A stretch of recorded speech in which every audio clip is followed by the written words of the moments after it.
नमस्कार मित्रों, मेरा नाम है मनोज सोलंकी और आज हम एक टॉपिक पर डिस्कशन करेंगे जिसका नाम है द फर्स्ट क्वाड समिट। ये क्वाड क्या है? क्वाड एक 4 देशों का ग्रुप है जिसमें इंडिया, ऑस्ट्रेलिया, जापान और अमेरिका हैं। ये कुछ आज के पेपर की हेडलाइंस हैं, कुछ न्यूज़ हैं जो पेपर में आई हैं। इसमें से जो मैंने यहाँ पे लिख रखी है, इसमें से जो मैंने रेड कलर में जो कर रखी है वो बहुत इंपॉर्टेंट है। वो क्या है? Quad summit, China in mind, statement says will counter threats to Indo Pacific. अब देखिए इसमें क्या है कि इसलिए ये इंपॉर्टेंट है कि ये क्वाड ग्रुपिंग बना ही चाइना के अगेंस्ट में है, तो चाइना को दिमाग में रख के ही ये बनाया गया है। अब हमें ये देखना है कि क्वाड ग्रुपिंग क्या है, ये किस लिए बनाया गया है, ये काम क्या करेगा, ठीक है, और ऐसी क्या परिस्थिति थी, चाइना ने ऐसा क्या किया था जिसकी वजह से क्वाड की जरूरत पड़ी। तो हम एक बार ये देख लेते हैं कि चाइना ने ऐसा क्या किया जिसकी वजह से ये क्वाड ग्रुप बनाने की जरूरत पड़ी। देखिए हेडिंग है हेगेमनी ऑफ एक्सपेंशनिस्ट चाइना, विस्तारवादी चीन का आधिपत्य। चाइना एक विस्तारवादी नीति को फॉलो करने वाला देश है जो कि जितने भी उसके पड़ोसी हैं उन सब के साथ में उसका हमेशा ही बॉर्डर डिस्प्यूट रहता है, सीमा के को लेके विवाद विवाद रहता है हमेशा। कोई भी ऐसा उसका पड़ोसी नहीं है जिसके साथ में उसका सीमा विवाद ना हो। इसी सीरीज में हम ये देखते हैं कि एक मैप की हेल्प से हम लोग ये देखेंगे कि यहाँ पे आपको जो दिख रहा है दैट इज साउथ चाइना सी। आप देख सकते हैं इसको दक्षिणी चीन सागर कहते हैं इसको। ये दक्षिणी चीन सागर है। इस दक्षिणी चीन सागर से बहुत सारी कंट्रीज बॉर्डर करते हैं, बहुत सारी कंट्रीज लगते हैं, जैसे कि मलेशिया, ये आप देख रहे होंगे, ये छोटा सा कंट्री, यहाँ पे सिंगापुर भी है। इसके बाद में इंडोनेशिया, फिलीपींस, वियतनाम, ऐसे बहुत सारे कंट्रीज इसके साथ बॉर्डर करते हैं। चाइना भी इसके साथ बॉर्डर करता है, ये चाइना है, ये हांगकांग है। लेकिन ये जो पूरा का पूरा रीजन साउथ चाइना सी वाला है, इसको चाइना ये कहता है कि ये पूरा का पूरा उसके आधिपत्य में है। और ये जो लाइन आपको रेड रेड कलर में जो दिख रही है इसको बोलते हैं 9 डैश लाइन। चाइना के अनुसार ये 9 डैश लाइन के बाद का जो एरिया, यानी कि मान लीजिए वियतनाम, तो वियतनाम का अधिकार केवल यहाँ से ही लेके यहाँ तक होगा। इसके बाद में इसके बियॉन्ड साउथ चाइना सी में उसका कोई अधिकार नहीं है। तो हर कंट्री के लिए वो ऐसा ही बोलता है, जबकि इंटरनेशनल लॉ के हिसाब से ऐसा नहीं है। तो गलत तरीके से चाइना ने पूरे साउथ चाइना सी को घेर रखा है या उस पर अपना अधिकार जमाता है। दूसरी बात इसमें इंपॉर्टेंट ये है कि साउथ चाइना सी के अंदर बहुत सारे टेम्पोरेरी और परमानेंट कंस्ट्रक्शन चाइना कर रहा है।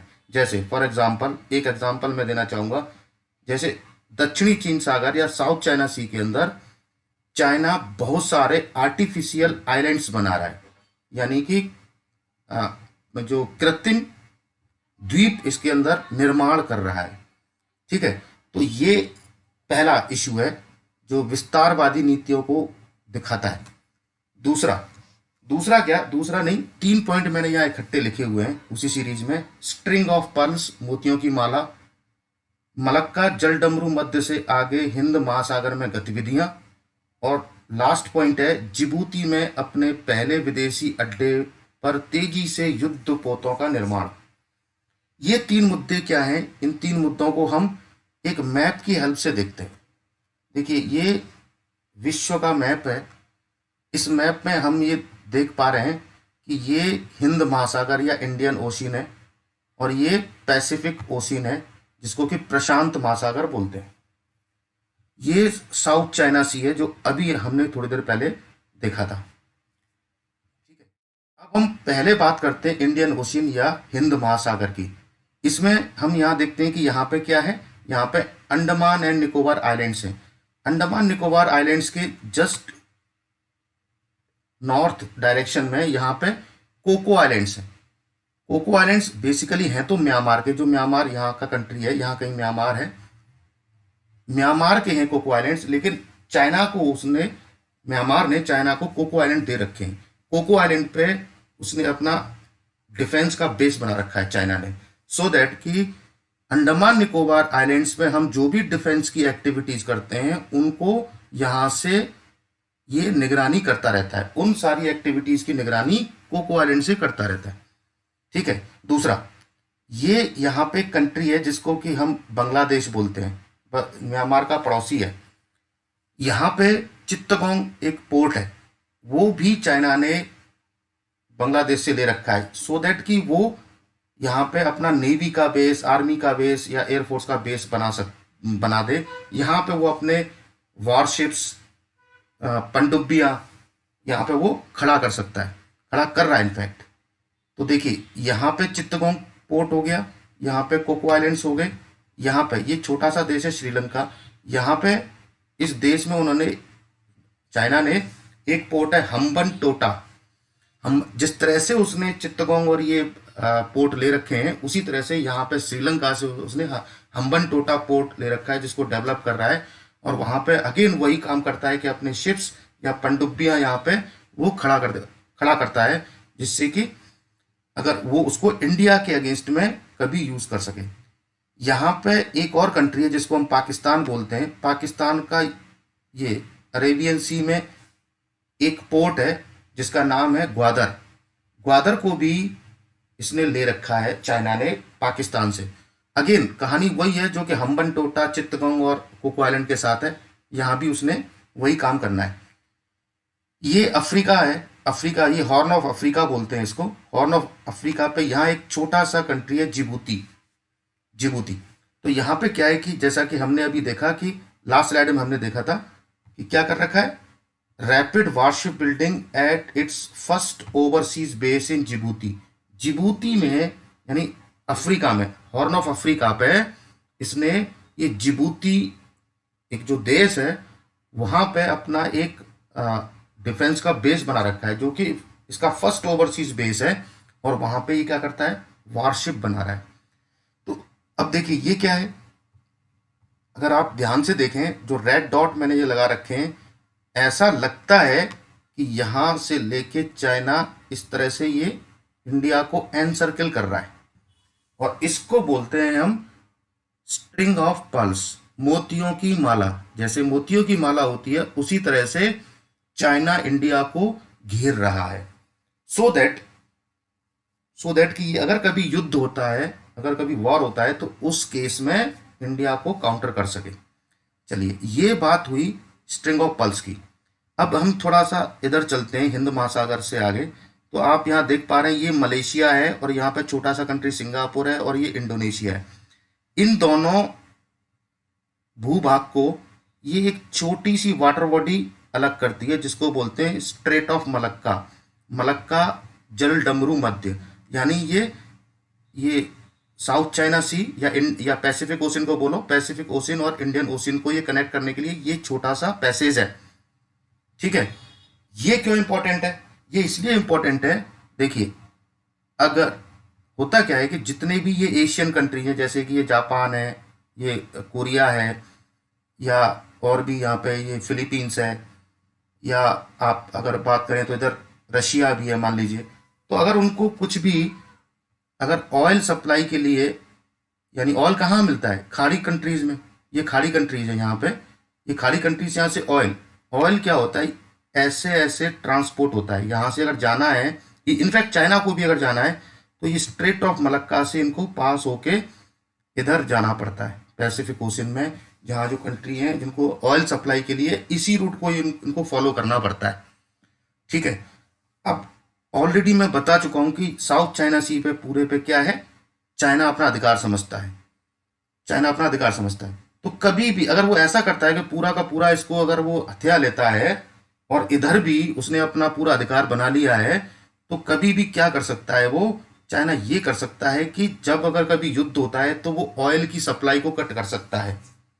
ठीक है, दूसरा एक बात इंपॉर्टेंट और इसमें मैं बता देना चाहता हूं कि मान लीजिए ये जो एशियन कंट्रीज हैं, जो ईस्ट एशियन कंट्रीज हैं, जापान है, कोरिया है, इस तरह की जो कंट्रीज हैं, इनको ऑयल के लिए तो स्टेट ऑफ मलक्का से ऐसे आना पड़ता है। अगर ये कुछ अपना ट्रेड करना चाहते हैं अफ्रीकन कंट्रीज से और एशियन कंट्रीज से, तो भी वो इसी रूट को फॉलो करते हैं। उनके सारे शिप्स अपना माल लेके इसी रास्ते से जाते हैं, सो दैट कि वो अफ्रीका, एशिया और ऐसी कंट्रीज में एशिया अफ्रीका में अगर ट्रेड करना हो, इनफैक्ट अगर यूरोप में भी ट्रेड करना हो तो ये लाल सागर से होके, भूमध्य सागर से होके ये यूरोप में पहुंचता है इनका माल।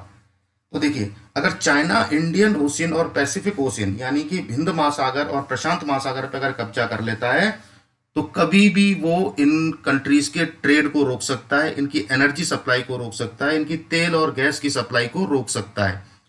इसीलिए ये इंडो पैसिफिक यानी हिंद प्रशांत महासागर का जो प्रशांत महासागर के ऊपर जो कंट्रोल कर रखा है चाइना ने, उसका खत्म होना जरूरी है। इस सब के लिए ये क्वाड बनाया गया। क्वाड बनाया गया, इस प्रभाव को खत्म करने के लिए ही क्वाड का निर्माण किया गया। ठीक है, तो ये क्वाड क्या है? जैसे मैंने पहले बोला, क्वाड एक 4 देशों का ग्रुपिंग है, जिसमें कौन कौन से देश हैं? एक तो मैंने बोला अमेरिका, ये यूनाइटेड स्टेट्स ऑफ अमेरिका है मान लीजिए। दूसरा ये इंडिया है। तीसरा ये जापान है। और चौथा ये ऑस्ट्रेलिया है। ये 4 कंट्रीज हैं। अब देखिए मैं क्या कर रहा हूं, एक लाइन ड्रॉ कर रहा हूं, 1 2 3 और ये 4। तो देखिए ये कैसा लग रहा है? एक चतुर्भुज जैसा लग रहा है, एक क्वाड्रिलेटरल जैसा लग रहा है ना।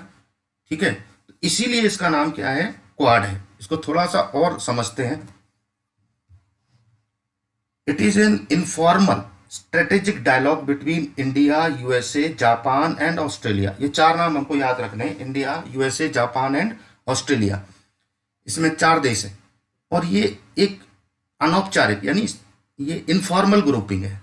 ठीक है, इसका आइडिया कहाँ से आया था? इसका आइडिया देखिए, एक विजनरी प्राइम मिनिस्टर थे जापान के, उन्होंने 2007 में करीबन 13-14 साल पहले उन्होंने ये सोच लिया था कि ऐसी स्थिति बन सकती है, चाइना इतना पावरफुल हो सकता है कि वो ये सब अपना अधिकार इंडियन ओशियन और पैसिफिक ओशियन पे कर ले और बाकी कंट्रीज का यहाँ से एनर्जी सप्लाई और ट्रेड को वो रोक सके। उन्होंने इसको ध्यान में रखते हुए बोला था कि ऐसा एक ग्रुप हमको क्वाड बनाना चाहिए। ठीक है, क्वाड का मतलब देखिए, ऊपर यहां देखते क्वाड, ये लिखा है क्वाड्रिलेटरल सिक्योरिटी डायलॉग। अब क्वाड्रिलेटरल में से अगर हम ये QUAD ले लेते हैं तो क्या रह जाता है? क्वाड। मीडिया ने और बाकी लोगों ने जो भी इसको कवर कर रहे थे उस टाइम पे, क्वाड्रिलेटरल की जगह पे उन्होंने इसको क्वाड नाम दे दिया। यानी क्वाड्रिलेटरल मतलब चतुर्भुज। तो चतुर्भुज जैसा हमने भी मैप पे देखा, तो ये चतुर्भुज टाइप से बनता है, इसलिए इसका नाम क्या हो गया? क्वाड नाम हो गया। ठीक है, तो ये इसका आइडिया कहां से आया था? ये शिंजो अबे उस टाइम के जापान के प्रधानमंत्री, उन्होंने एक आइडिया दिया था। ठीक, लेकिन उस समय क्या था, ये फॉर्मली ये ग्रुप नहीं बन सका, ये सिक्योरिटी डायलॉग नहीं बन सका था। उसके कई सारे रीजन थे। उसका सबसे बड़ा रीजन था ऑस्ट्रेलिया। हम थोड़ा उसी मैप पे दोबारा से जाते हैं। ये ऑस्ट्रेलिया है, ये ऑस्ट्रेलिया और ये चाइना। यहाँ पे इन दोनों के रिलेशन जो थे उस समय पे वो बहुत अच्छे थे और अभी भी कोई खास बुरे नहीं है। ठीक है, यहाँ का जो प्रोडक्शन, जो माल है, जो कि इंजीनियरिंग गुड्स हैं और भी बहुत सारे प्रोडक्शन चाइना करता है, वो ऑस्ट्रेलिया को सप्लाई करता है। और ऑस्ट्रेलिया के जो डेयरी प्रोडक्ट्स हैं या फिर जो मरीन प्रोडक्ट्स हैं वो यहाँ चाइना के लिए सप्लाई होते हैं। तो इसको देखते हुए ऑस्ट्रेलिया बड़ा रिलेक्टेंट था कि क्वाड ग्रुपिंग के लिए, तो उसने उसको फॉर्मलाइज नहीं होने दिया, इसको नहीं बनने दिया। उस समय पे ये ग्रुपिंग नहीं बन सकी। लेकिन 2017 में 2017 नवंबर में ये क्वाड कोलिशन दोबारा से एक फॉर्मल रूप में अपने में आ गया। ये गठबंधन ने एक औपचारिक रूप ले लिया, इसको एक औपचारिक रूप दे दिया गया 2017 में। लेकिन 2017 से लेके आज तक इसका कोई शिखर सम्मेलन या समिट नहीं हुई थी। इसके जो रिप्रेजेंटेटिव थे देशों के, वो अधिकारी लेवल पे 2017 से मिलते थे या फिर मिनिस्ट्रियल लेवल पे भी एक आध मीटिंग हुई है। लेकिन इसका शिखर सम्मेलन जो सरकार का हेड है या देश का हेड है, उनकी कोई फॉर्मल समिट नहीं हुई थी, जो कि अभी 12 मार्च को हुई है। 2021 12 मार्च को पहली इसकी मीटिंग हुई है, तो इसलिए ये हम वीडियो देख रहे हैं। अगर अब ये पहली मीटिंग हुई है तो देखिए, कोई भी अगर समिट होती है तो उसमें पहली बात मैं इसमें एक इम्पोर्टेंट ये बता देना चाहता हूं कि देखिए, जब भी कोई समिट होती है तो किसी न किसी स्थान पे, किसी जगह पे होती है, किसी देश में होती है। लेकिन आजकल कोरोना के बाद में क्या हुआ है कि आजकल सारी मीटिंग्स ऑनलाइन हो रही हैं, वर्चुअल मीटिंग्स हो रही हैं। तो शिखर सम्मेलन जो ये क्वाड का हुआ है वो भी वर्चुअल हुआ है, यानी कि जो जिन जिन जिन जो पार्टिसिपेंट्स हैं वो एक दूसरे के साथ कैसे जुड़े हुए हैं, ऑनलाइन जुड़े हुए हैं नेट के थ्रू। बाकी कोई कहीं गया नहीं, किसी देश में ये हुआ नहीं, ये कैसा है, वर्चुअल समिट हुआ था। अब जैसा मैंने बोला कि चार इसमें कंट्रीज हैं, तो इसमें किस किस कंट्रीज ने जिन कंट्रीज ने पार्टिसिपेशन किया है वो कौन कौन से हैं, और लोगों ने जो पार्टिसिपेशन किया वो हम एक बार यहाँ देख लेते हैं। US president Joe Biden, Indian prime minister Narendra Modi, Australian prime minister Scott Morris and Japanese PM Yoshihide Suga. इन लोगों ने इसमें पार्टिसिपेट किया। जब भी कोई समिट होती है या कोई सम्मेलन होता है, कोई शिखर सम्मेलन होता है, तो उसमें दो चीजें इंपॉर्टेंट होती हैं। उस सम्मेलन में क्या क्या डिसीजंस लिए गए, उसका परिणाम क्या है, उसके आउटकम क्या है, वो क्या करना चाह रहा है, और दूसरा एक स्टेटमेंट जारी करते हैं उस सम्मेलन के बाद में, वो स्टेटमेंट बहुत इंपॉर्टेंट होता है। हम दोनों यहाँ पे देखेंगे एक एक करके। पहला हम यहाँ पे ये देखते हैं कि इसके आउटकम क्या है। आउटकम में देखिए यहाँ पे 3 वर्किंग ग्रुप बनाने की बात करी गई है, यानी कि कार्य समूह। कौन कौन से, एक तो क्रिटिकल एंड इमर्जिंग टेक्नोलॉजी को लेके, जो अभी नई नई टेक्नोलॉजी आने वाली है, आएगी, उसके लिए एक वर्किंग ग्रुप बनाएंगे जो इस पर काम करेगा। यानी चारों कंट्री मिलके नई इमर्जिंग या क्रिटिकल टेक्नोलॉजी पे काम करेंगे। जैसे फॉर एग्जांपल अभी हम लोग 4G इंटरनेट का यूज करते हैं, अभी 5G आने वाला है, तो उसके लिए कुछ ये आपस में कॉपरेशन होगा इन 4 कंट्रीज का, क्वाड ग्रुप का। दूसरा जो वर्किंग ग्रुप बनाया गया है वो क्लाइमेट को लेके बनाया गया है। जैसा हम सभी लोग जानते हैं, यूनाइटेड स्टेट्स ऑफ अमेरिका के जो राष्ट्रपति थे ट्रंप, वो पेरिस एग्रीमेंट, क्लाइमेट वाला जो एग्रीमेंट था, उससे वो बाहर आ गए थे, उन्होंने अमेरिका को बाहर कर दिया था। बिडेन के आने के बाद में दोबारा से वो इसको ज्वाइन करने वाले हैं। तो उसके लिए ये वर्किंग ग्रुप बनाया गया है कि हम लोग सब लोग मिलके क्लाइमेट के ऊपर कुछ काम करेंगे। और तीसरा जो ग्रुप बना है वो कोविड वैक्सीन एक्सपर्ट ग्रुप बना है, कोविड टीका विशेषज्ञ समूह। इन तीनों में से पहले जो 2 हैं उनके ऊपर अभी तक कोई फॉर्मल ये डिटेल उन्होंने बताया नहीं है कि इसमें क्या क्या होगा, यानी कि पहला और दूसरा, इस पे कुछ अभी तक ज्यादा बताया नहीं गया है। लेकिन तीसरा बहुत इंपॉर्टेंट है ये वाला, क्योंकि इसमें बताया गया है कि ये करेगा क्या, अभी बता दिया गया है। तो उसको हम देख लेते हैं क्या बताया गया इसके बारे में। यह कोविड टीका विशेषज्ञ समूह, इसमें क्या करेगा, देखिए अमेरिका की जो टेक्नोलॉजी होगी, अमेरिका टेक्नोलॉजी देगा वहां पे। मैं बात कर रहा हूं ये कोविड वैक्सीन के बारे में। तो अमेरिकन साइंटिस्ट ने कुछ वैक्सीन बनाई होगी या बनाएंगे, अमेरिकन वैक्सीन होगी, भारत में इसका मैन्युफैक्चरिंग होगा, और जो भी इसमें खर्चा होगा जापान उसको फंड करेगा। इसके बाद जब वो प्रोडक्शन हो जाएगा, अगर कहीं एक्सपोर्ट करना है या उसको बेचना है, तो उसके लिए जो लॉजिस्टिक्स सपोर्ट होगा, लॉजिस्टिक्स मतलब जो आना जाना, या जैसे शिप में जाएगा कि या हवाई जहाज से जाएगा, जैसे भी जाएगा, जो लॉजिस्टिक्स होता है वो सपोर्ट कौन प्रदान करेगा, हमें ऑस्ट्रेलिया। यानी अमेरिका की वैक्सीन, इंडिया में मैन्युफैक्चरिंग होगी, जापान पैसे देगा, और ऑस्ट्रेलिया लॉजिस्टिक सपोर्ट इसको प्रोवाइड करेगा। और साथ में ये भी कहा गया है कि इसका टारगेट क्या है, इसका टारगेट उन्होंने बोला है 1 बिलियन कोविड वैक्सीन 2022 के अंत तक बनाई जाएंगी। तो ये था 3 वर्किंग ग्रुप के बारे में जो बनाया गया है। अब एक लास्ट बात, जैसा मैंने अभी थोड़ी देर पहले बोला कि आउटकम क्या था, तो आउटकम तो हमने देख लिया। अब हमको ये देखना है कि जो एक स्टेटमेंट इन्होंने जो बाद हर समिट के बाद जो स्टेटमेंट दिया जाता है, तो इसका मतलब ये इनका क्या स्टेटमेंट है और उन्होंने उसमें क्या बोला है। देखिए जैसा कि मैंने पहले ही बोल दिया कि चाइना को रोकने के लिए, चाइना की एक्सपेंशनिस्ट पॉलिसीज को रोकने के लिए, चाइना के प्रभाव को इंडो पैसिफिक रीजन में कम करने के लिए बनाया गया है। तो अभी तक हमने देखा आउटकम में तो ऐसी कोई बात नहीं करी गई है, लेकिन स्टेटमेंट में बात करी गई है। और बड़े एक अच्छी लैंग्वेज में उन्होंने ये बोला है, डायरेक्टली तो नहीं बोला पर इनडायरेक्टली बोला है। क्या बोला है कि उन्होंने चाइना को क्या बोला है, एक लड़ाकू के रूप में उसको बताया गया है। अपने स्टेटमेंट में जो समिट का जो स्टेटमेंट आया बाद में चारों कंट्रीज ने मिलकर जो बनाया, उसमें यह कहा गया है कि चाइना एक लड़ाकू देश है, बेलिग्रेंट, इसको बेलिग्रेंट बोला गया है। ठीक है, तो देखिए और क्या बोला है, उन्होंने ये बोला है कि हमारा जो ग्रुप क्वाड बना है वो मुक्त, खुले, स्वेच्छापूर्ण और बिना जबरदस्ती वाले प्रशांत हिंद महासागर को चाहता है। ठीक है, इसके साथ उसी स्टेटमेंट में यह भी कहा गया है कि अभी तक तो हम लोग ऑनलाइन ही मिल रहे हैं, लेकिन आगे हम लोग फिजिकली भी मिलेंगे। कहाँ पे, तो देखिए G7 की जो समिट है 2021 की, जो यूके में होने वाली है, उसके साइडलाइन में क्वाड की भी मीटिंग हो सकती है। G20 की मीटिंग 2000 या समिट 2021 में कहाँ होने वाली है, इटली में। वहां भी उसकी इन दोनों समिट्स की साइडलाइन में क्वाड की समिट हो सकती है, या मीटिंग इन लीडर्स की आपस में हो सकती है।